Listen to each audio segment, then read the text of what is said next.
Welcome back. We're here today with Matt Morales, founder and CEO of SpeakerText. Matt, can you tell us a little bit more about SpeakerText? Yeah, sure. SpeakerText is a really easy-to-use web application. Right now it works with YouTube, and it integrates your transcript into the video, and it allows you to search and navigate within the video using the transcript, just like you could any other text document. Furthermore, anytime you quote the transcript and you paste into a blog or a story if you're a journalist or an email, the quote automatically hyperlinks back to the exact moment inside the video where that quote came from. Gotcha. Now, you started the company in fall of 2008, right in the middle of the financial apocalypse. What was that like? Well, part of it was a practical decision. I was like, all right, I just graduated from Columbia in May. I was looking at the job outlook, and it wasn't pretty. And I had this idea for a startup, and I decided to kind of go for it. And it was really a good thing, though, for us, because initially we thought, oh, maybe we'll raise money and we'll do all these, big, extravagant, spendy things. But we looked at the economic situation, and we realized, okay, that's not going to happen. We got to do this just with what little we have. And so it really forced us to pare down and focus. We had all these big, extravagant features in mind that would cost a lot of money to create. And we just pared it down to our, the little things that were important product features, and just those, and just build a minimally viable product. And we did it on almost no money, and it ended up really making us focus as a company. Great.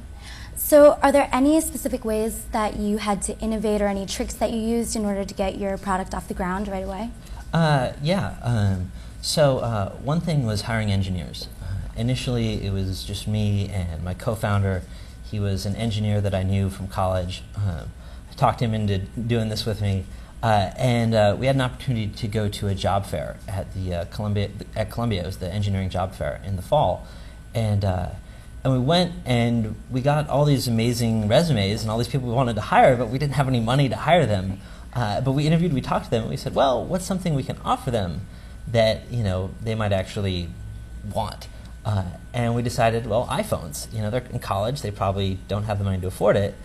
And it sounds a lot better than saying, I'll give you $200. Say, hey, here's an iPhone. It's actually pretty cool and it's useful. And strategically, it's useful for us that they understand the power of the iPhone as a mobile computer. Gotcha. Were there any tricks that you used to get maybe service providers to give you services for free too? Yeah. So I work as a paramedic here in the city. That's how I've funded myself and my life ever since I graduated. And one time I was I'd done CPR on somebody's family member, and I was doing the paperwork afterwards, and I was just kind of struck up casual conversation with the person's son, and it turns out he was a lawyer. I asked him what kind, and in the course of it, he turned out to be a corporate lawyer. I mentioned, he said, why? I said, oh, I have this startup. We're looking for a lawyer. And he's like, oh, well, what's the startup? And I kind of flipped the switch, and I went into pitch mode.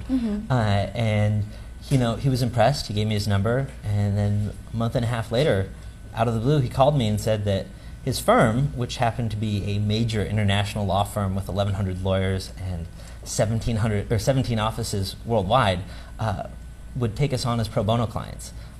And that provided a lot of validation. And psychologically, just like, it's really hard when you think like, oh man, this is never going to work, right, to have somebody who actually believes in you. It was a huge help. And we might not have even gone through with the whole plan if he hadn't believed in us at that early stage. Great. And finally, do you have any words of advice for other entrepreneurs thinking about starting a business while resources are still scarce? Yeah, I think the most important thing is don't hide your ideas. There's a school of thought that, oh, I need to keep all my ideas secret. People are going to steal them. People aren't going to steal your ideas. Your ideas probably maybe have something good about them, but they mostly suck. The best way to improve your ideas is actually to go out and talk to other people and pitch them. Because when we started off, we would think it would be a tool. We thought SpeakerText would be a tool just for journalists to use privately. Well, in the course of pitching gazillions of people, we got feedback and realized, this could be actually useful for video publishers. And it expanded our idea of our potential market size like gazillion times. And going out there, putting yourself out there, pitching, even when it's just an idea. And the other thing is, don't say that I'm going to start a company. Start the company. It's that act of doing it is you have to get people to believe in something that doesn't exist yet, and that's the act of the entrepreneur, is to get other people to see what does not yet exist.